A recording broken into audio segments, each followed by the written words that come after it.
Hello दोस्तों, MS world में आपका स्वागत है, जहां आपको मिलता है कॉम्पिटिटिव मैथ्स और रीजनिंग के इंपॉर्टेंट क्वेश्चंस का आसान सॉल्यूशन। आज के इस वीडियो में हम लोग मंडी निरीक्षक और उप निरीक्षक के प्रश्न पत्र में से गणित के प्रश्नों को हल करेंगे। इस परीक्षा का आयोजन सीजी व्यापम के द्वारा 28 नवंबर 2021 को किया गया था और हमारे पास सेट बी उपलब्ध है। पहला प्रश्न औसत से संबंधित है। 9 संख्याओं को एक अनुक्रम में व्यवस्थित किया गया है। पहली 5 संख्याओं का औसत 15, अंतिम 5 संख्याओं का औसत 16 है। यदि प्रारंभ से 5वीं संख्या 20 है तो सभी 9 संख्याओं का औसत ज्ञात करना है। जैसा कि हम जानते हैं, औसत का फॉर्मूला होता है आंकड़ों का योग बटे आंकड़ों की संख्या। दोस्तों, यहाँ पे हमें औसत ज्ञात करना है। आंकड़ों का योग हमें पता नहीं है, जबकि आंकड़ों की संख्या दी हुई है। कुल कितनी संख्याएं हैं? 9 संख्याएं हैं। ठीक है, यहाँ से आप यदि इसे पक्षांतर करेंगे तो आंकड़ों का योग हम ज्ञात कर सकते हैं औसत और आंकड़ों की संख्या से। ठीक है, प्रश्न में हमें पहली 5 संख्याओं का औसत 15 दिया हुआ है। औसत कितना है? 15 है। संख्याएं कितनी हैं? 5 है। यहाँ से हमें मिल जाएगा 75। ठीक है, ये 75 क्या है? आंकड़ों का योग है। कौन सी संख्या है? प्रथम 5 संख्याएं हैं। ठीक है, इसके बाद दूसरा क्या बोलता है? अंतिम 5 संख्याओं का औसत 16 है। औसत कितना है? 16 है। संख्याएं कितनी हैं? अंतिम 5। इनका योग कितना हो जाएगा? 80। ये 80 क्या मिला हमें? ये हमें मिला अंतिम 5 संख्याओं का औसत, और इन सब का योग जो हो जाएगा वो होगा 155। ठीक है, अब देखिए, हमने यहाँ पे 5 संख्याएँ ली पहली, और यहाँ 5 संख्याएँ ली अंतिम। ठीक है, अब यहाँ कुल मिला के हो गए 10 संख्या, लेकिन हमें पता है यहाँ पे हमें कुल 9 संख्याओं का ही औसत ज्ञात करना है। इसका मतलब ये हुआ कि ये जो बीच की संख्या है 20, इसे हमने इसमें भी ऐड कर लिया है और इसमें भी ऐड कर लिया है। मतलब एक ही संख्या को हमने 2 जगह पर ऐड कर लिया है, तो इसलिए इस 20 को हम यहाँ से घटा देते हैं। ठीक है, और अब हमें प्राप्त हो गया 135। अब हमें जो 135 प्राप्त हुआ, ये क्या है? इन 9 संख्याओं का कुल योग है। ठीक है, तो औसत का फॉर्मूला क्या होता है? औसत बराबर होता है आंकड़ों का योग। वो हमें मिल गया 135 बटे आंकड़ों की संख्या, वो दिया हुआ है 9। जब आप इसे हल करेंगे तो ये 15 बार में पूरी तरह से विभाजित हो जाता है। ठीक है, और यही हमारा क्या आएगा? आंसर। तो इस प्रकार से प्रश्न क्रमांक 21 का ऑप्शन नंबर ए 15 इस प्रश्न का सही उत्तर होगा। दोस्तों, अगला प्रश्न भी औसत से ही संबंधित है। 11 संख्याएं दी हुई हैं A1 से लेकर के A11 तक की। इनमें से कुछ संख्याओं को आपस में जोड़कर उनका योग पहले से दिया हुआ है, और हमें इन सभी संख्याओं का औसत ज्ञात करना है। दोस्तों, ये भी प्रश्न इसी फॉर्मूले से सॉल्व होगा। औसत बराबर आंकड़ों का कुल योग बटे आंकड़ों की संख्या। देखिए, यहाँ कुछ संख्याओं को आपस में ऐड करके उनका मान यहाँ पे दिया हुआ है। ठीक है, आपको क्या करना है? इन सब को योग कर लेना है और इसका आंसर आ जाएगा 11। जब आप इन सबको आपस में जोड़ेंगे चिन्हों को ध्यान में रखते हुए, तो आपको 11 प्राप्त होगा। ठीक है, तो कुल योग कितना हो गया? कुल योग हमें प्राप्त हो गया 11, और हमें पता है कि आंकड़ों की कुल संख्या कितनी है? वो भी है 11। तो हमारा औसत कितना हो जाएगा? औसत हमें प्राप्त हो जाएगा 1। इस प्रकार से प्रश्न क्रमांक 22 का ऑप्शन नंबर सी सही उत्तर होगा। दोस्तों, अगला प्रश्न समय, दूरी और चाल से संबंधित था। P 80 किलोमीटर 1 घंटे 20 मिनट में चलता है, जबकि Q 120 किलोमीटर 2 घंटे 40 मिनट में चलता है, और R 100 किलोमीटर की दूरी P तथा Q की चालों के औसत चाल से चलता है। तब R के द्वारा यात्रा पूरी करने में कितना समय लिया गया है? तो हमें समय यहाँ पे ज्ञात करना है। दोस्तों, चाल बराबर होता है दूरी बटा समय। सबसे पहले हम P का निकाल लेते हैं। P का चाल हमें नहीं पता है। ठीक है, इसका चाल नहीं पता, लेकिन दूरी पता है। ये 80 किलोमीटर की दूरी तय कर रहा है और समय ले रहा है 1 घंटा 20 मिनट। 1 घंटा 20 मिनट। ठीक है, यहाँ आपको घंटे और मिनट दोनों में समय दिया हुआ है। या तो आप इसे मिनट में कन्वर्ट कर लीजिए या फिर घंटे में। ठीक है, इसे हम चेंज करते हैं। 80 बटे 1 घंटा और 20 मिनट को हम घंटे में जब बदलेंगे तो हमें 60 से इसे भाग देना होता है। ठीक है, 20 एक कम 20 और 20 तियाँ 60। जब आप इसे आगे बढ़ेंगे तो 3 एक कम 3 और 1 4/3, ये आ गया 4/3। 3 कहाँ चले जाएगा? ऊपर चले जाएगा। ठीक है, आगे बढ़ते हैं। 4 ये हो जाएगा 20, मतलब कि 60 किलोमीटर प्रति घंटा इसका चाल निकल गया। किलोमीटर प्रति घंटा क्यों निकला? क्योंकि ये किलोमीटर में है और हमने इसे घंटे में कन्वर्ट कर लिया है। अगला निकालते हैं क्यू की चाल। क्यू की चाल जो निकलेगी वो निकलेगी, ये 120 किलोमीटर की यात्रा तय करता है और समय लेता है 2 घंटा 40 मिनट। ठीक है, इसमें भी हम सेम करेंगे। 120 घंटे को रहने देंगे और 40 को हम लोग बदल लेंगे घंटे में। ठीक है, मतलब 60 से हमें भाग देना है। तो ये हो जाएगा 20 दूनी 40, 20 तिहाई 60, 3 दूनी 6 और 2 8/3। ये 3 चला जाएगा ऊपर। ठीक है, यहाँ 8 बचा। जब आप इसे कन्वर्ट करेंगे तो ये आएगा 45 किलोमीटर प्रति घंटा। किलोमीटर प्रति घंटे में क्यों? क्योंकि ये किलोमीटर में दिया हुआ है और हमने इसे घंटे में कन्वर्ट कर लिया। अब हम आते हैं आर की चाल पर। ठीक है, बोलता है आर किसकी चाल से चलता है? पी और क्यू की औसत चालों से। पी और क्यू का औसत चाल कितना होगा? इन दोनों का योग बटा 2। इनका योग हो गया 105/2। ये हो गई आर की चाल। ये चलता है 100 किलोमीटर की दूरी और समय लेता है, ये हमें ज्ञात करना है। जब आप इस प्रश्न को आगे हल करेंगे तो लगभग 1 घंटा 54 मिनट और 29 सेकेंड के आसपास का वैल्यू आपको प्राप्त हो जाएगा। इस प्रकार से इस दिए हुए प्रश्न का सही उत्तर ऑप्शन नंबर सी होगा, 1 घंटा 54.29 मिनट लगभग। दोस्तों, यदि आपको यह वीडियो अच्छी लग रही है तो इस वीडियो को लाइक करके अपने फ्रेंड सर्कल में से ज़्यादा शेयर कर दीजिएगा। चलिए बढ़ते हैं अगले प्रश्न की ओर। दोस्तों, अगला प्रश्न में x की घात 4 धन 4 का मान हमें ज्ञात करना था। तो इस टाइप के प्रश्न को हल करने के लिए फ्रेंड्स हमेशा आप ऑप्शन को प्रीफर कीजिएगा। जैसे ऑप्शन नंबर ए है, a + b का होल स्क्वायर के फॉर्मूले से इसे हल करके आप चेक कर सकते हैं कि इसकी वैल्यू ये आ रही है या नहीं। इसे a + b a - b के फॉर्मूले से आप हल करेंगे तो आपको पता चल जाएगा ये आंसर है या नहीं। ठीक है दोस्तों, समय की कमी है इसलिए हम सीधा सही हल पे आते हैं। तो इसका ऑप्शन नंबर सी सही उत्तर होगा। इसे आइए चेक करते हैं। ऑप्शन में x का स्क्वायर धन 2x और x का स्क्वायर धन 2 ऋण 2x दिया हुआ है। जब आप इसे गौर से देखेंगे तो x का स्क्वायर धन 2, x का स्क्वायर धन 2 दोनों में मिलेंगे। यहाँ पे धन 2x और यहाँ पे ऋण 2x है। तो हम इस संख्या को a मान लेते हैं और इसे b मान लेते हैं। इसे a, इसे b, ऋण धन। ठीक है, यहाँ से हमें एक फॉर्मूला मिलेगा a + b a - b।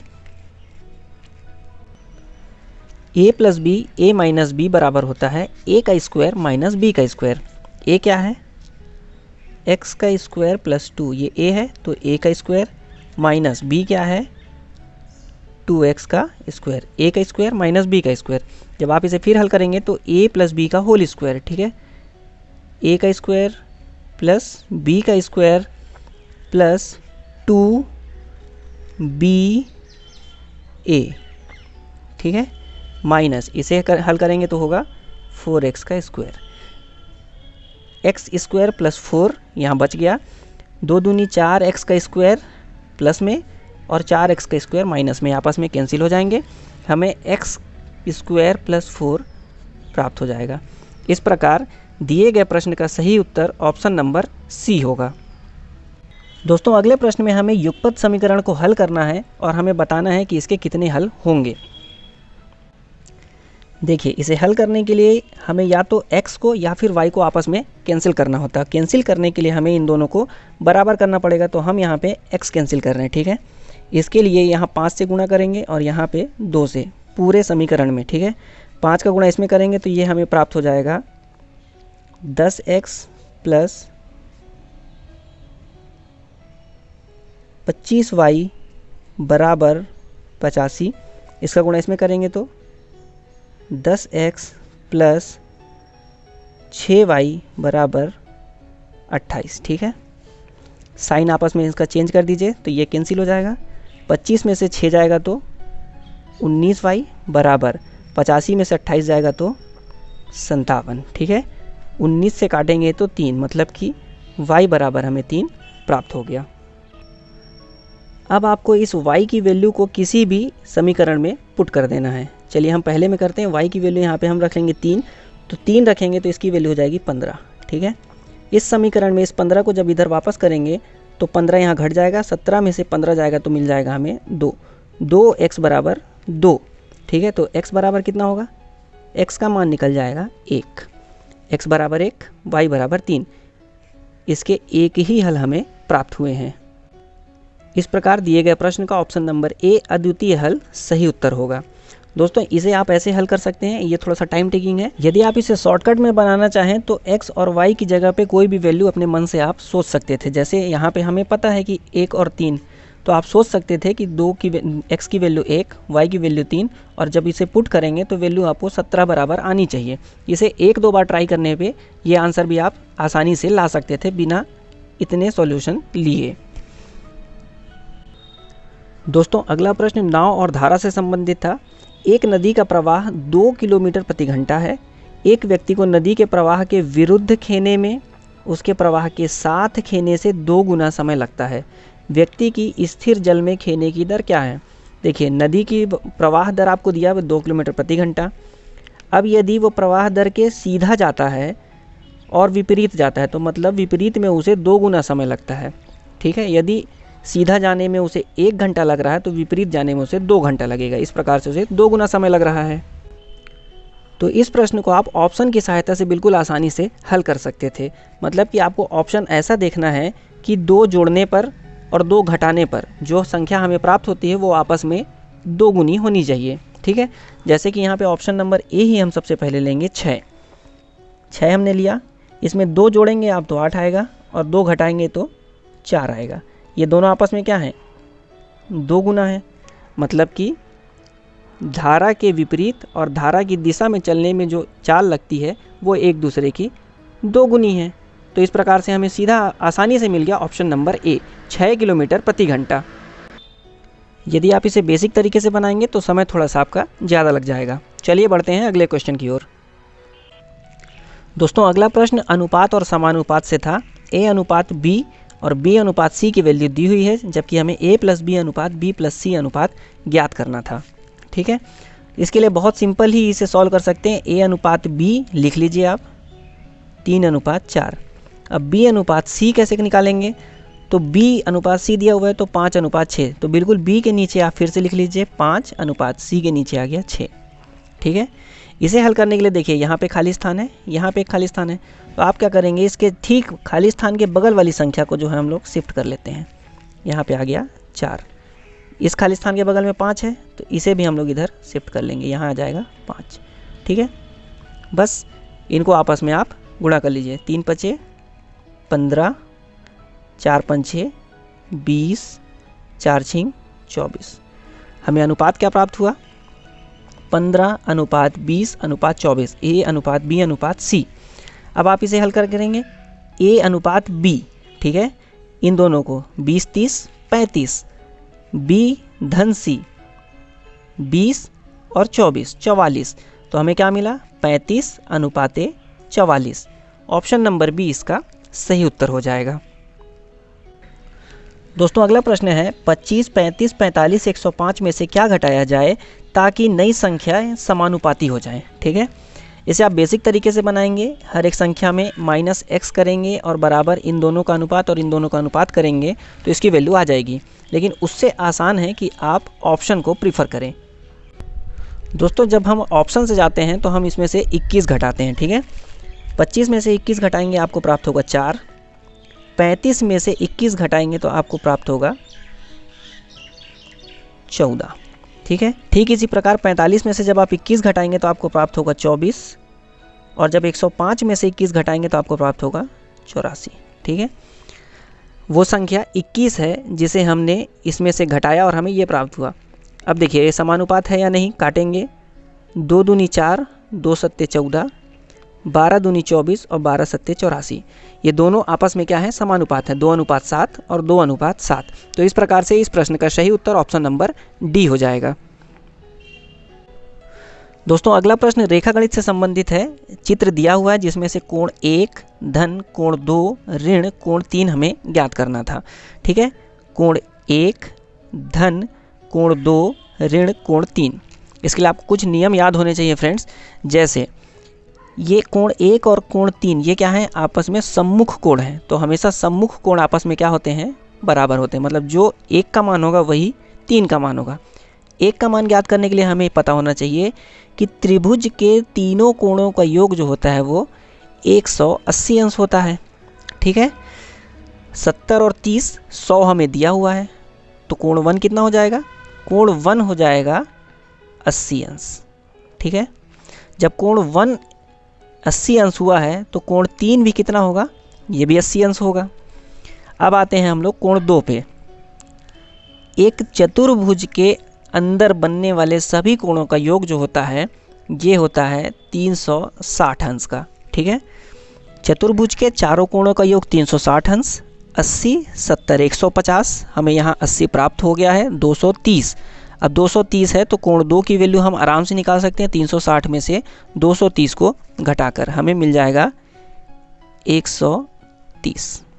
ठीक है, 130 मिल गया, कोण 2, कोण 1 और 3 मिल गया 80। अब इस फॉर्मूले पे हम रख देते हैं। कोण 1 कितना दिया हुआ है 80, धन कोण 2 कितना दिया हुआ है 130, ऋण कोण 3 कितना दिया हुआ है, ये भी हो गया 80। अब देखिए ये प्लस माइनस आपस में क्या हो गए, कैंसिल हो गए। तो हमें कितना प्राप्त हुआ 130 अंश। तो इसका सही उत्तर ऑप्शन नंबर सी हो जाएगा। दोस्तों अगले प्रश्न में कुछ संख्याएं हमें दी हुई थी, इनका हमें मान ज्ञात करना था। ठीक है, देखिए ये सब क्या होते हैं, फॉर्मूले बेस्ड क्वेश्चन होते हैं और बहुत कम आते हैं। तो ज़्यादा समय तक इसका फॉर्मूला याद रखना थोड़ा सा मुश्किल हो जाता है। आज हम इसे बिना फॉर्मूले के हल करना सीखेंगे। ठीक है, बिना किसी फॉर्मूले के इसे हल करने के लिए आपको 2 3 4 से लेकर के 20 तक का वर्ग पता होना चाहिए था। ठीक है, आप देखेंगे 4 है, इसको जब हल करेंगे तो 3/4, यहाँ से 9 आता हल करते तो 8/9, 16 आता हल करते तो 15/16, ये 20 है 400 हल करते तो 399/400। इस प्रकार से ये पूरे आपको वर्ग याद होने चाहिए थे इसके। ठीक है, देखिए मैंने यहाँ पे इनके वर्ग सारे के लिख लिए हैं और मेरा उद्देश्य सिर्फ इतना है कि आप इसे कैसे आसानी से हल कर सकते थे बिना फॉर्मूले के। क्या होता है, बहुत से बच्चों को फॉर्मूला याद नहीं होता है तो वो प्रश्न को छोड़ देते हैं, जबकि हमारे पास समय पर्याप्त होता है। तो ऐसी स्थिति में हमें प्रश्न को हल अवश्य ही करना है। ठीक है, जब आप इसे तोड़ लेते तो आपको इस फॉर्मेट में प्राप्त होता। ठीक है, और ये बिल्कुल आसानी से कटता है। देखिए कैसे, 8 ये कट गया 2 16, ये 3 ये कट गया 9। ठीक है, ये 5 3 15, ये आ गया 25 5 बार में, ये 12 दूनी 24, ये 12 3 36, ये 7 5 35, ये 7 7 49। इस प्रकार से ये सारा कटते जाता बिल्कुल, और अंत में जो है ना आपको सिर्फ मिलता क्या 21/40। जब आप इन सबको काटेंगे, काटने के बाद आपको सिर्फ 21/40 प्राप्त होता, ये कटता नहीं। और जब आप इसे हल करेंगे आगे तो आपको 525 ये पॉइंट में प्राप्त हो जाता। तो इस प्रकार जब आप इसे हल करते तो इसका ऑप्शन नंबर सी 0.525 सही उत्तर प्राप्त हो जाता। थोड़ा सा लेंदी था फ्रेंड्स, लेकिन समय होते हुए प्रश्न को छोड़ देने से ज़्यादा बेहतर है कि आप इसमें थोड़ा सा ज़्यादा समय लगा लें और इसे बिना फॉर्मूले के ही हल कर लें। दोस्तों अगला प्रश्न एलसीएम से था। 12 के 2 गुणजों का लघुत्तम समापवर्त 1056 है। यदि इनमें से एक संख्या 132 हो तो दूसरी संख्या हमें ज्ञात करनी थी। दोनों क्या हैं, 12 के गुणज हैं। तो आपको सिंपली क्या करना था, इसमें 1056 को 132 से भाग दे देना था। ठीक है, यहाँ से आपको प्राप्त होता 8। जो भी संख्या हमें प्राप्त होती है उसमें 12 का गुणा कर लेना था, क्योंकि दोनों संख्याएं क्या है 12 के गुणज है। तो इस प्रकार हमें ऑप्शन नंबर सी 96 प्राप्त हो जाता। या फिर आप दूसरे तरीके से इसे हल कर सकते हैं। देखिए 12 का गुणज तो है 132, लेकिन वो 12 दूसरी संख्या नहीं है। तो आप क्या करेंगे, इस 132 में से 12 निकाल लें। 12 निकालने का मतलब फ्रेंड्स यहाँ 12 इसमें से ऋण नहीं करना है, मतलब 12 से भाग देना है। जब आप इसे 12 से भाग देंगे तो आपको प्राप्त होगा यहाँ पे 11। ठीक है, और जब आप 11 से अब इस संख्या को जब भाग देंगे तो आपको सीधा 12 की वैल्यू के साथ यानी कि 96 प्राप्त हो जाएगा। ठीक है, इस दो तरीके से आप इसे हल कर सकते थे। या आप सीधे दी हुई संख्या से इसे भाग दीजिए और बाद में 12 का गुणा कर लीजिए, या फिर जो एक संख्या है वो 12 के गुणज में है तो इसे 12 से पहले ही भाग दे दीजिए। जो संख्या प्राप्त हो उससे भाग देंगे आप तो डायरेक्ट आपका आंसर प्राप्त हो जाएगा। तो इस प्रकार इस प्रश्न का सही उत्तर ऑप्शन नंबर सी होगा 96। दोस्तों अगला प्रश्न जो था वो परिमेयीकरण से हल होता। यहाँ पे x की वैल्यू √3/2 दी हुई है और हमें दिए हुए इस संख्या का मान ज्ञात करना था। तो ये प्रश्न आपको परिमेयीकरण से आसानी से हल हो जाता। परिमेयीकरण में क्या होता है, अंश या फिर हर का आप गुणा कर दीजिए। जब आप इस अंश का अंश और हर दोनों में गुणा करेंगे तो आपको ये वर्ग के फॉर्म में मिल जाता। ठीक है, यही एक बार और है, तो ये इसका होल स्क्वायर और इसका जो है वर्ग निकलता, मतलब a + b का होल स्क्वायर और a का स्क्वायर माइनस b का स्क्वायर, ये आपको एक फॉर्मूले के रूप में मिल जाता। और जब आप इसे आगे बढ़ते तो आपको वहाँ पे x मिलता। जब x जहाँ पे आपको मिल जाएगा वहाँ पे आप उस x की जगह पे √3/2 की वैल्यू रख देंगे तो आपको कुल मिला के इसका सही उत्तर ऑप्शन नंबर डी √3 मिल जाएगा। दोस्तों वीडियो का लेंथ बड़ा होते जा रहा है, इतना ज़्यादा डिटेल से हम आपको बता नहीं पाएंगे, इसके लिए क्षमा चाहूँगा। आप एक बार इसे प्रयास कीजिएगा, इसे आसानी से हल कर पाएंगे। दोस्तों अगला प्रश्न साधारण ब्याज से संबंधित था। कोई धन साधारण ब्याज की दर से 20 वर्ष में 4 गुना हो जाता है। ब्याज की वार्षिक दर हमें याद करना था। आपको साधारण ब्याज का फॉर्मूला पता ही होगा। साधारण ब्याज बराबर होता है मूलधन गुणित दर गुणित समय बटा 100। ठीक है, यही था। अब देखिए यहाँ पे हमें मूलधन नहीं दिया हुआ है लेकिन हमें कोई धन दिया हुआ है। ठीक है, तो हम उस धन को जो है ना 100 मान लेते हैं। ठीक है, मान लीजिए वो धन था 100। रेट हमें पता नहीं है, यही निकालना था। समय हमें दिया हुआ है 4 वर्ष। ठीक है, 4/100। और ब्याज, साधारण ब्याज दिया नहीं है फ्रेंड्स, लेकिन आप यहाँ से पता कर सकते हैं। क्यों? देखिए मान लीजिए वो संख्या 100 है, मूलधन कितना है 100 और वो कितना हो जाता है 4 गुना। क्षमा कीजिएगा, यहाँ पे समय 20 वर्ष दिया हुआ है। ठीक है, ये है 20 वर्ष। आपको 4 गुना हो जा रहा है, मतलब वो 100 से कितना हो जा रहा है 400 धन हो जा रहा है। तो ब्याज कितना मिला हमें? ब्याज हमें मिला 300। ठीक है, ब्याज हमें 300 मिला, तभी तो वो 100 से 400 हो गया, 4 गुना। इस प्रकार आप रख के इसकी वैल्यू देख सकते हैं।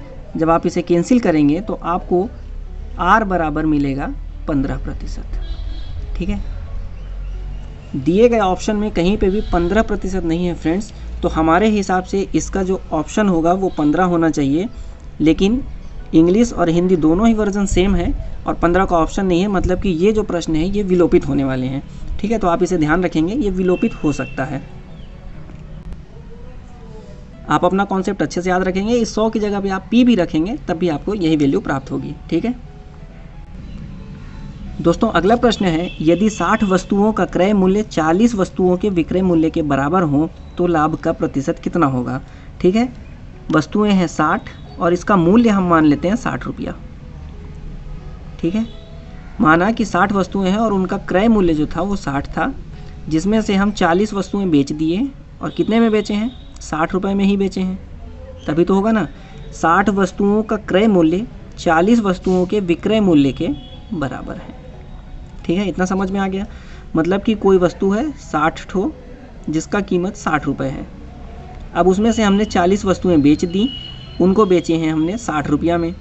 अभी भी हमारे पास कितनी वस्तुएं बची हुई हैं? 20 वस्तुएं बची हुई हैं।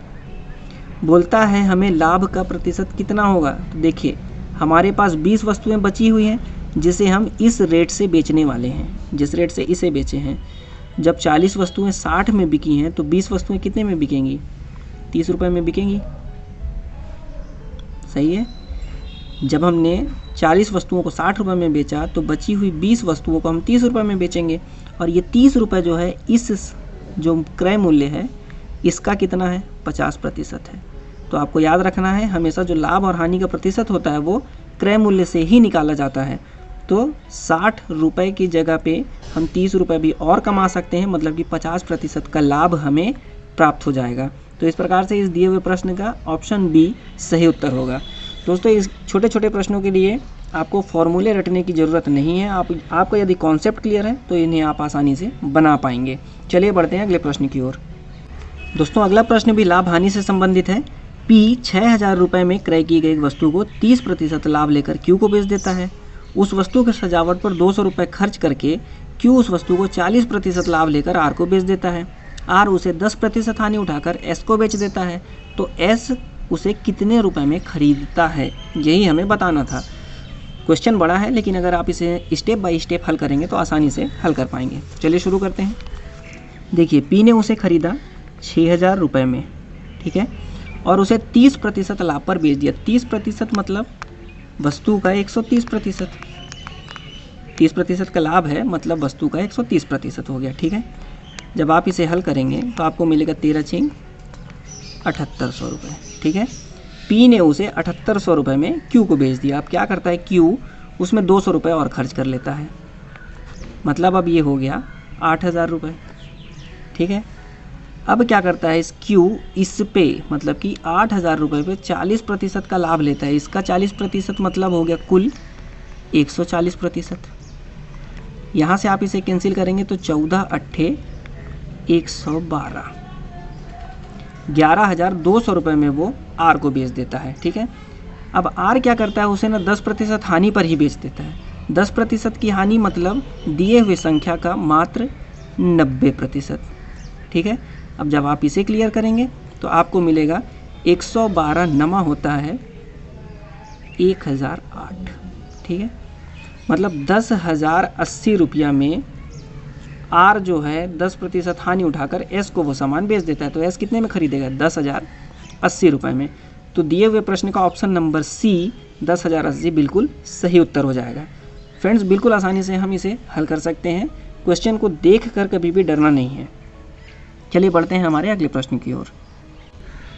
दोस्तों, अगला प्रश्न है, एक समचतुर्भुज के एक विकर्ण की लंबाई दूसरे विकर्ण की लंबाई का 75% है। इस समचतुर्भुज का क्षेत्रफल छोटे विकर्ण के वर्ग का कितना गुना है। दोस्तों, सबसे पहले आपको ये पता होना चाहिए कि समचतुर्भुज क्या होता है। समचतुर्भुज मतलब जिसकी सारी भुजाएं, यानी कि चारों भुजाएं आपस में क्या हों, बराबर हों, लेकिन वो किसी एक कोण पर झुकी हुई होती हैं, ठीक है। ये चारों भुजाएं आपस में बराबर हैं। अब देखिए, इसमें से जब विकर्ण निकलेगा तो एक विकर्ण दूसरे विकर्ण से क्या होगा, छोटा होगा। एक बड़ा होगा, एक छोटा होगा, ठीक है। देखिए, प्रश्न क्या बोलता है कि एक विकर्ण की लंबाई दूसरे विकर्ण की लंबाई का 75% है। 75% मतलब यदि एक की लंबाई 10 है तो दूसरे की 7.5 है, ठीक है। ये दशमलव में आ गया, इसलिए हम इसको बढ़ा लेते हैं। एक की अगर 20 है तो दूसरे की 15 होगी। इतना समझ में आया। मतलब कि दूसरा जो है वो पहले का 75% है। यहाँ हमने मान लिया कि बड़ा विकर्ण जिसका मान है 20 और छोटा विकर्ण जिसका मान है 15, ठीक है। अब बोलता है इस समचतुर्भुज का क्षेत्रफल, क्षेत्रफल क्या होगा, 1/2 और दोनों विकर्ण, ठीक है। 1/2 विकर्ण 1 और विकर्ण 2। जब इसको आप आगे हल करेंगे तो आपको मिलेगा 150, ठीक है। कितना हो गया, 150। अब आप इसे कुछ भी ले सकते हैं, वर्ग सेंटीमीटर, वर्ग मीटर, जिसमें इसका मान लेंगे वही ये लेंगे, है ना।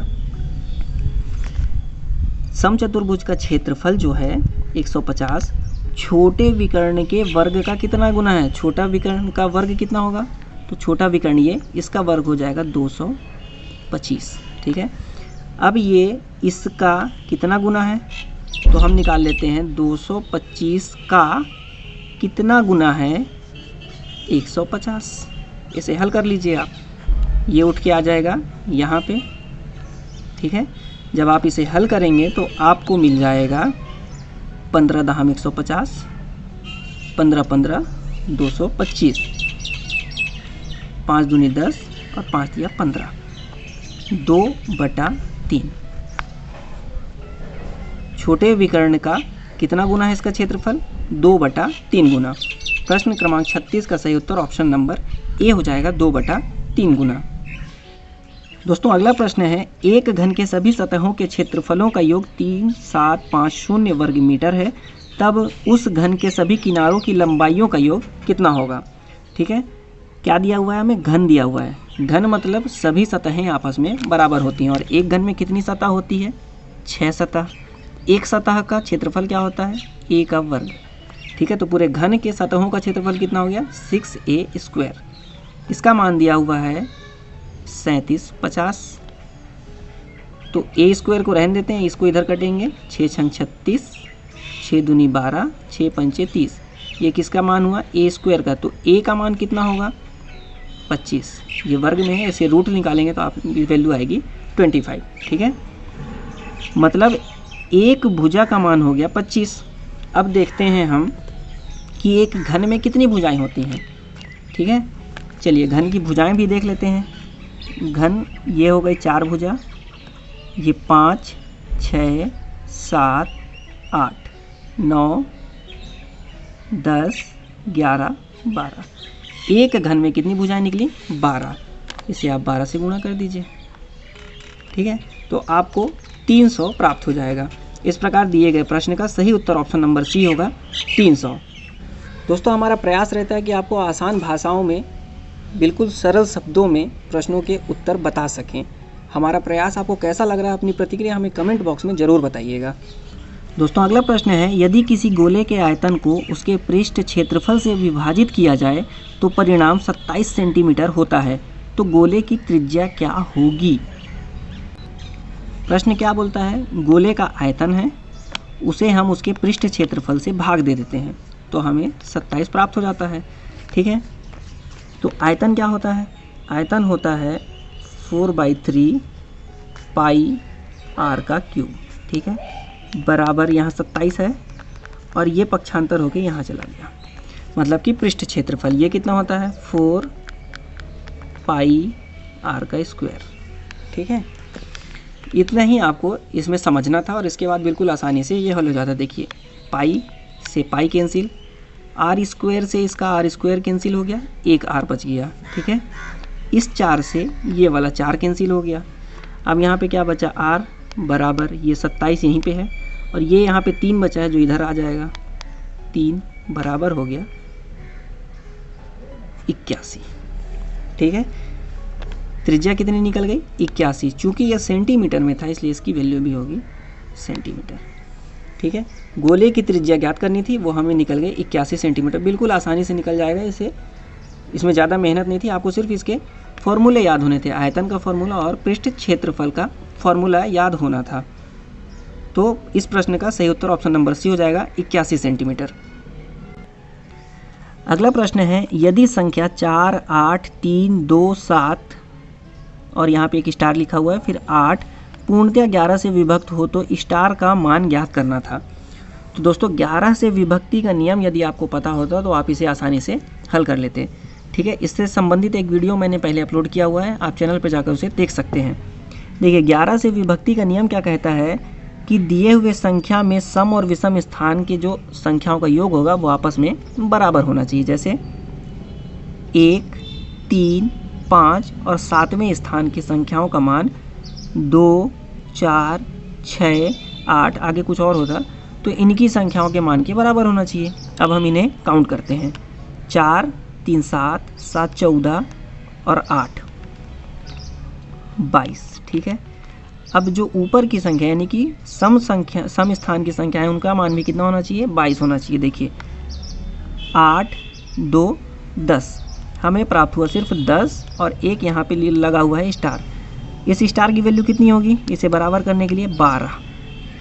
ठीक है, अब आपको याद रखना है या तो ये इसके बराबर होनी चाहिए। अब चूंकि बराबर तो हो नहीं सकती क्योंकि ये 11 से विभक्त हो गया, तो जब इसे आप 11 से विभक्त कर देंगे तो मिलेगा हमें 11 धन 1, इतनी वैल्यू होनी चाहिए। चूँकि स्टार एक अंक की संख्या है तो वो 12 हो नहीं सकती, इसलिए उसकी वैल्यू कितनी हो जाएगी? 1 हो जाएगी। ठीक है, तो इस प्रकार से इस प्रश्न का सही उत्तर ऑप्शन नंबर डी हो जाएगा। या फिर आप इसे सिंपली इस संख्या को 11 से भाग देकर भी देख सकते थे, वहाँ पे ऑप्शन में दिए हुए संख्या को रख कर फिर भाग देते तो आपको सही उत्तर मिल जाता। लेकिन आसान है ये विधि, आपको ये याद कर लेनी है। दोस्तों, अगला प्रश्न है, a धन b धन c बराबर 9 दिया हुआ है, ab धन bc धन ca बराबर 23 दिया हुआ है, तो a का क्यूब धन b का क्यूब धन c का क्यूब माइनस 3abc का मान क्या होगा, ये हमें ज्ञात करना है। तो दोस्तों, ये यदि आपको ये फॉर्मूला याद है तो आप इसे आसानी से हल कर सकते थे और थोड़ा सा ये लेंदी प्रोसेस हो जाता। ठीक है, इससे आसान आपको क्या है कि आप 3 संख्याएं माननी है आपको और उनका मान 9 प्राप्त होना चाहिए। ऐसी संख्याओं का मान आप रखेंगे तो भी 2-3 बार भी यदि आपको रखना पड़े तो भी इस प्रोसेस से आसानी से आप इसे हल कर पाएंगे। तो दोस्तों यहाँ पे आप ए बी सी के कोई भी मान सकते थे, लेकिन यहाँ पे यदि आप ए की वैल्यू 5, बी की वैल्यू 3 और सी की वैल्यू 1 मान लेते तो आपका ये प्रश्न बिल्कुल आसानी से हल हो जाता बिना किसी फॉर्मूले के इस्तेमाल के। देखिए, ए को हमने 5, बी को 3 और सी को 1 माना है। 5, 3, 8, 1, 9 आ गया। अब देखते हैं क्या ये फॉलो होता है। ए और बी मतलब 5 और 3 15 धन, बी और सी 3 और 1 3 1 कम 3, सी और ए 5 1 कम 5, 15 3 18 और 5 23। ये भी सेटिस्फाइड हो गया। कब? जब हमने ए की वैल्यू 5, बी की वैल्यू 3 और सी की वैल्यू 1 रखी है।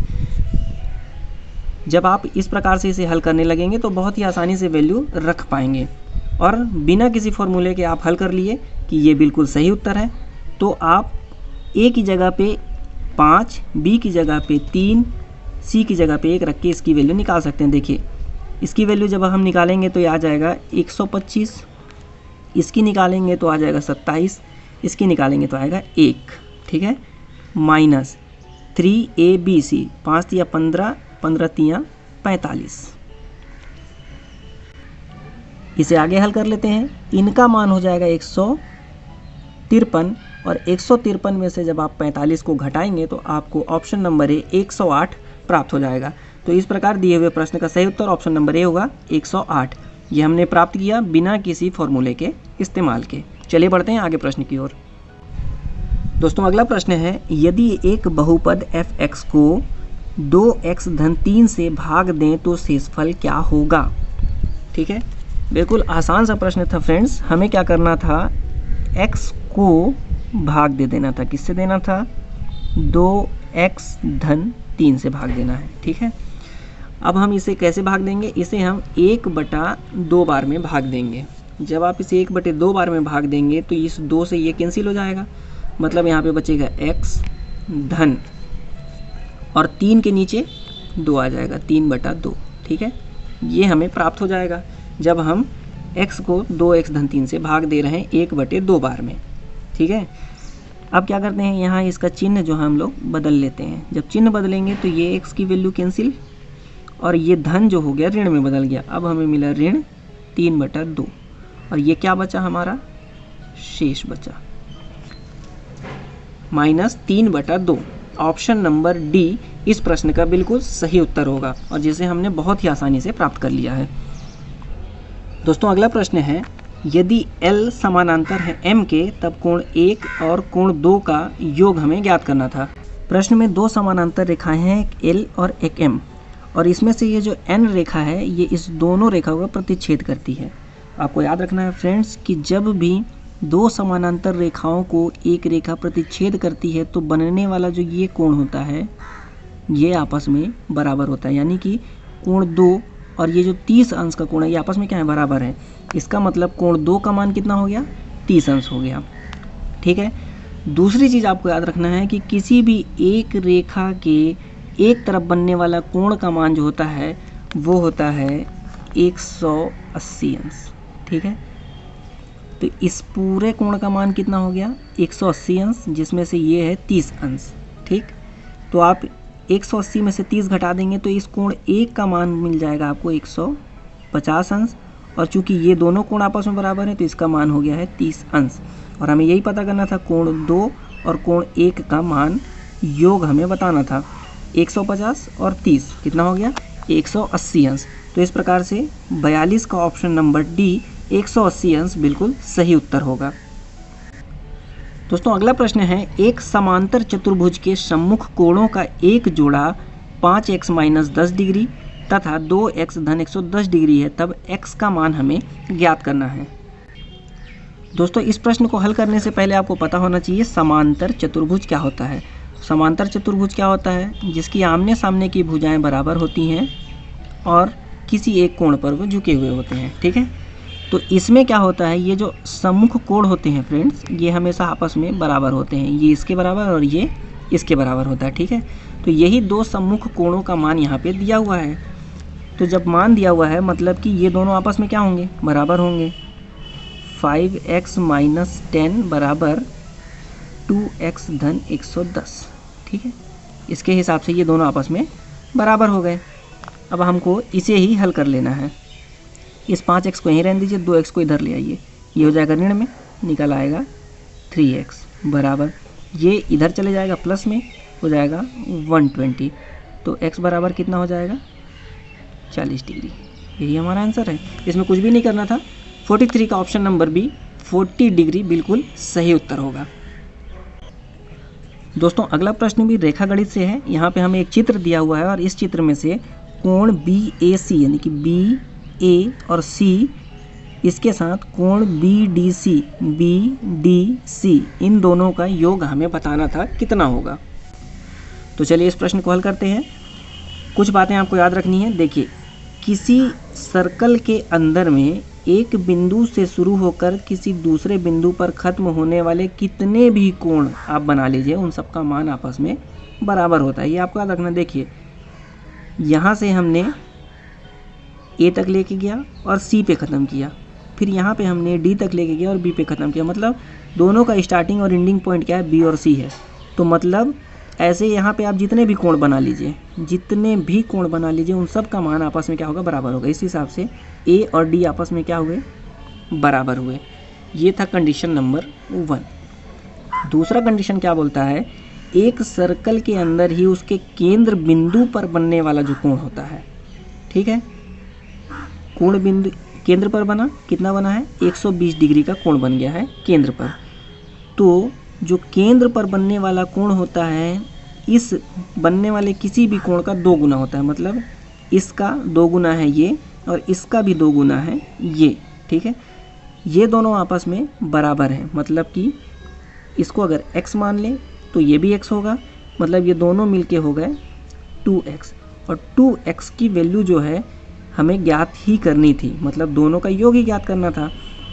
और ये कोण का मान कितना होता है, यदि ये x है तो ये 2x होगा, ये x है तो ये 2x होगा। मतलब 2x की वैल्यू हमें ज्ञात करनी थी। तो इसका मतलब हुआ A और D, कोण A और D दोनों का योगफल जो होगा वो 120 अंश होगा। क्वेश्चन नंबर 44 का आंसर नंबर बी 120 डिग्री सही उत्तर होगा।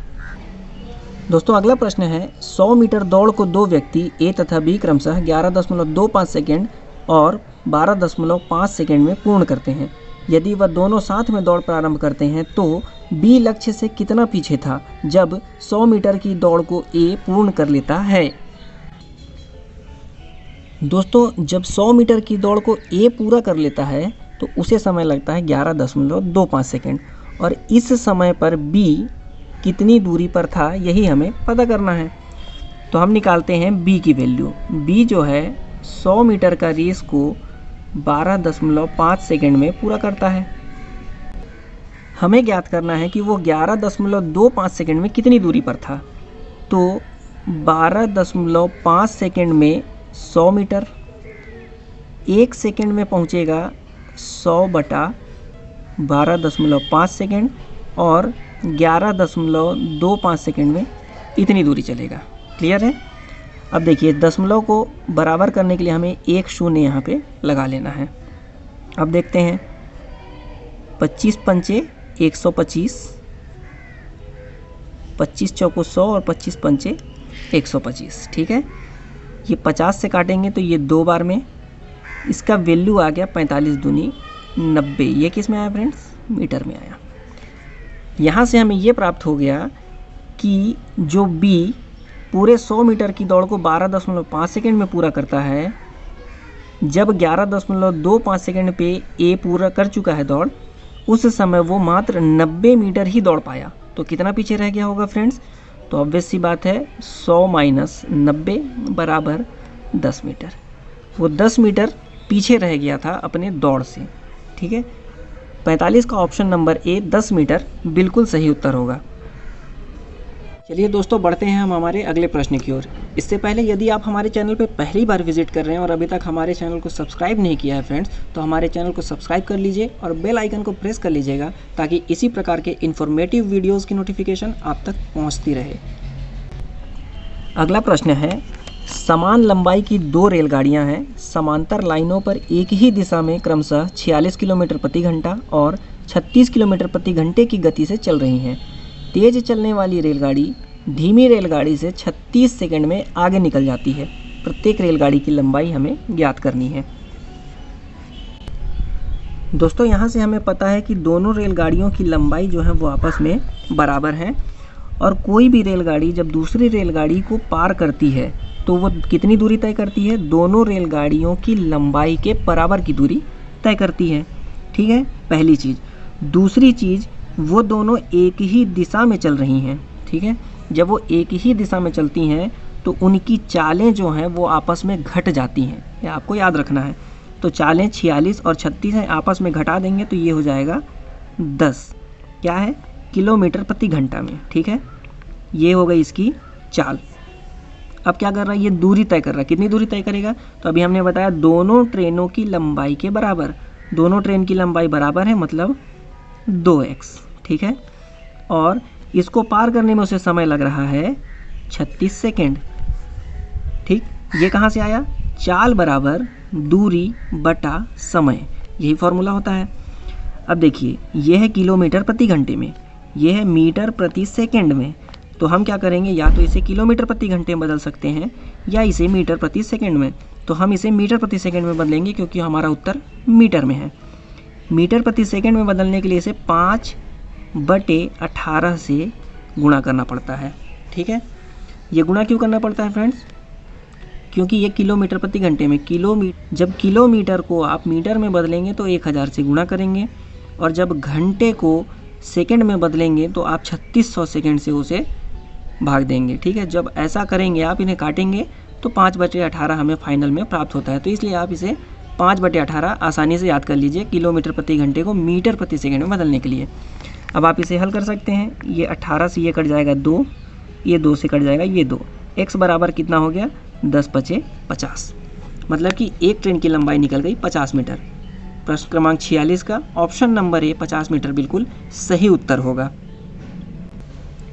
दोस्तों अगला प्रश्न है, एक व्यक्ति को 3000 रुपये 3 वर्ष के लिए लेने पर 3540 रुपये, 6000 रुपये 2 वर्ष के लिए लेने पर 6720 रुपये तथा 5000 रुपये 5 वर्ष के लिए लेने पर 6500 रुपये वापस करना पड़ता है, तब उसे किस प्रकार का ब्याज लग रहा है? हमें ब्याज का प्रकार बताना है कि ये जो ब्याज का प्रकार इसमें लग रहा है उसमें कौन सा है, साधारण ब्याज, चक्रवृद्धि ब्याज या मिश्रित ब्याज। फ्रेंड्स मैक्सिमम लोग इसे मिश्रित ब्याज ही मान रहे हैं। हम इसे हल करके देखते हैं कि ये कौन सा ब्याज है। देखिए, पहला है 3000 रुपये है, 3 साल के लिए है, और हमें ब्याज कितना मिल रहा है उस पर? 540 रुपये। ठीक है, दूसरा है 6000 रुपये है, 2 वर्ष के लिए है, और इस पर हमें कितना ब्याज देना पड़ रहा है? 720 रुपये। ठीक है, तीसरा कितना है? 5000 रुपये है, 5 वर्ष के लिए है, और इस पर हमें कितना ब्याज देना पड़ रहा है? 1500 रुपये। ठीक है, यहाँ तक क्लियर हो गया। आप इसे गौर से देखेंगे तो आपको पता चलेगा कि 3 साल में 5400 रुपये है, मतलब ये हो गया 180 रुपया। 2 साल में 720 है, मतलब हो गया 360 रुपया। 5 साल में 15 है, मतलब प्रति साल हो गया 300 रुपया। ठीक है फ्रेंड्स, एक साल का हमें ब्याज प्राप्त हो गया। अब आपको देखना है कि इस पे कितना प्रतिशत लग रहा है। देखिए, ये 3000 के हिसाब से ये निकालेंगे तो आपको प्राप्त होगा 6%। ठीक है, इसको आप निकालेंगे तो भी ये प्राप्त होगा 6%, और जब आप इसे निकालेंगे 5300 तो भी आपको प्राप्त होगा 6%। ठीक है, हमें ईयर अलग अलग दिए हुए हैं, ब्याज भी अलग अलग दिए हुए हैं, लेकिन ब्याज की दर सभी में 6% वार्षिक का ही लग रहा है, और हमने इसे साधारण ब्याज के हिसाब से ही कैलकुलेट किया है। इस हिसाब से इस प्रश्न का जो सही उत्तर होगा ऑप्शन नंबर ए होगा, साधारण ब्याज। इसमें जो ब्याज लग रहा है वो साधारण ब्याज है, क्योंकि हर एक अमाउंट पर जो ब्याज का दर है वो 6% वार्षिक ही लग रहा है, वो भी साधारण ब्याज की तरह। ठीक है, तो इसे आप याद रखेंगे फ्रेंड्स, ऑप्शन नंबर ए साधारण ब्याज इसका सही उत्तर होगा। दोस्तों अगला प्रश्न है, एक व्यक्ति एक खड़ी रेलगाड़ी को 30 मिनट में पार करता है तथा वही रेलगाड़ी जब वह व्यक्ति खड़ा रहता है उस व्यक्ति को 5 मिनट में पार कर जाती है, तब उस व्यक्ति एवं उस रेलगाड़ी की चालों का अनुपात ज्ञात करना है। ठीक है, अब आप देखिए, एक को समय लगता है 30 मिनट और एक को समय लगता है 5 मिनट। दूरी कितनी है फ्रेंड्स? दूरी वही है जितनी रेलगाड़ी की लंबाई है। ठीक है, चाहे व्यक्ति रेलगाड़ी को पार करे या वह रेलगाड़ी उस व्यक्ति को पार करे, लंबाई उतनी ही होगी जितनी रेलगाड़ी की लंबाई है, उतनी दूरी उनको तय करनी है। लेकिन व्यक्ति को 30 मिनट लग जाते हैं और रेलगाड़ी को 5 मिनट लगते हैं। तो एक 30 मिनट में तय कर रहा है और दूसरा 5 मिनट में तय कर रहा है। ठीक है, अनुपात आप देखेंगे तो 1:6 हमें प्राप्त होता है। 6 मिनट में कौन पार कर रहा है? लड़का। और 1 मिनट में कौन पार कर रहा है? रेलगाड़ी। ठीक है, इन दोनों का अनुपात कितना है? 6:1 है, समय का अनुपात। ठीक है, अब आपको एक बात याद रखनी है कि समय और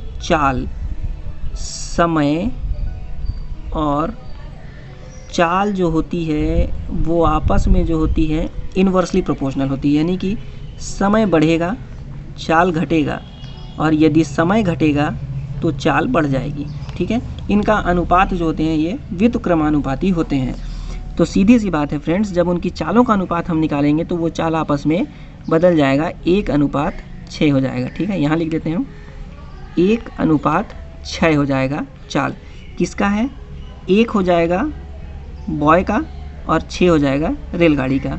तो बोलता है उस व्यक्ति और रेलगाड़ी की चालों का अनुपात कितना हो जाएगा? तो 1:6 हो जाएगा। बिल्कुल आसान सा प्रश्न था, बस आपको कॉन्सेप्ट पता होना चाहिए था।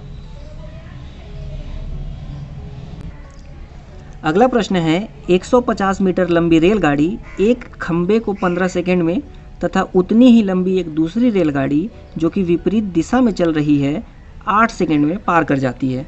तो दूसरी रेलगाड़ी की चाल ज्ञात करनी थी। दोस्तों, चाल बराबर होता है दूरी बटा समय। ठीक है, चाल हमें नहीं पता है, दूरी दी हुई है 150 मीटर, क्योंकि वो एक खंबे को पार कर रही है ट्रेन। तो कितनी दूरी तय करेगी? अपनी लंबाई के बराबर। और कितने देर में पार कर जाती है? तो मात्र 15 सेकंड में। यहाँ से स्पीड निकल गई 10। ठीक है, स्पीड कितनी हो गई? 10 मीटर प्रति सेकंड। ये क्लियर हो गया। अब कहता है कि एक दूसरी ट्रेन है जो विपरीत दिशा में आ रही है और उसकी लंबाई भी है 150 मीटर। ठीक है दोस्तों, हमें इस ट्रेन की चाल पता चल गई 10 मीटर प्रति सेकंड। दोनों की लंबाई जो है 150 मीटर है, मतलब दो ट्रेन की लंबाई कितनी हो जाएगी? 300 मीटर। ठीक है, ट्रेनें विपरीत दिशा में चल रही हैं, मतलब दोनों की स्पीड जो है वो जुड़ जाएंगी। ठीक है, एक की स्पीड 10 मीटर प्रति सेकंड, दूसरे की हमें नहीं पता है, लेकिन दोनों की लंबाई जो है वो आपस में 300 मीटर की दूरी तय करेंगी पार करने में, और उन्हें कुल 8 सेकंड का समय लगता है। ठीक है, जब आप इसे हल करेंगे तो आपको प्राप्त होगा x बराबर 300 माइनस 80/8। ठीक है, आप इसे और आगे हल कर लीजिए तो x बराबर आपको प्राप्त हो जाएगा 220/8। ये किस में है? मीटर प्रति सेकंड में है। इसे हमें किलोमीटर प्रति घंटे में बदलने के लिए 18/5 का गुणा करना पड़ेगा। ठीक है, अब इसे हल करते हैं। इस 5 से ये काटते हैं, 5 चौको 20, 5 चौको 20, 2 चौको 8, 2 9 18, 4 से काटेंगे तो 4 11 44, और 11 का गुणा 9 में करेंगे तो आपको मिल जाएगा 99 किलोमीटर प्रति घंटा। यही इसका सही उत्तर होगा। तो 49 का ऑप्शन नंबर ए 49 किलोमीटर प्रति घंटा बिल्कुल सही उत्तर होगा। दोस्तों, अगला प्रश्न सिंप्लीफिकेशन से था। घनमूल में है 0.064 धन अंडर रूट के अंतर है 1.21। इसे हल करना था, आसान मान निकालना था इसका। तो इसे आप आसानी से कैसे हल कर सकते थे फ्रेंड्स? यहाँ है 64। 64 किसका घन होता है? तो ये होता है 4 का घन। ठीक है, चूँकि 3 संख्याओं के बाद में यहाँ पे दशमलव लगा है और ये घन ही निकाल रहे हैं, इसलिए एक संख्याओं के बाद यहाँ पे दशमलव लगा देंगे। इसे आप दूसरे तरीके से हल करेंगे तो इस 0.4 को 3 बार गुणा करेंगे तो आपको ये वैल्यू प्राप्त हो जाएगी। ठीक है, धन 1.21 मतलब इसे अगर आप बिना दशमलव के देखेंगे तो आपको 121 मिलेगा। ये वर्गमूल है तो ये 121 किसका वर्ग होता है, तो 11 का, 11 का वर्ग है। अब देखिए यहाँ 2 अंकों के बाद दशमलव लगा है तो हम यहाँ 1 अंक के बाद दशमलव लगा देंगे क्योंकि हम वर्ग निकाल रहे हैं।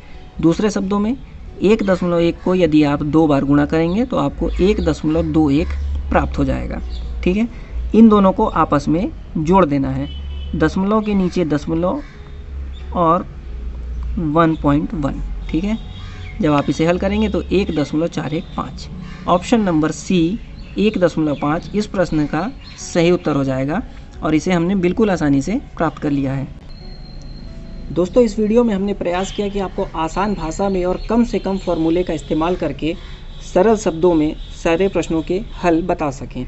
आपको हमारा प्रयास और ये वीडियो कैसा लगा हमें कमेंट बॉक्स में ज़रूर बताएं। वीडियो को अंत तक देखने के लिए बहुत बहुत धन्यवाद। Thanks for watching and be connected.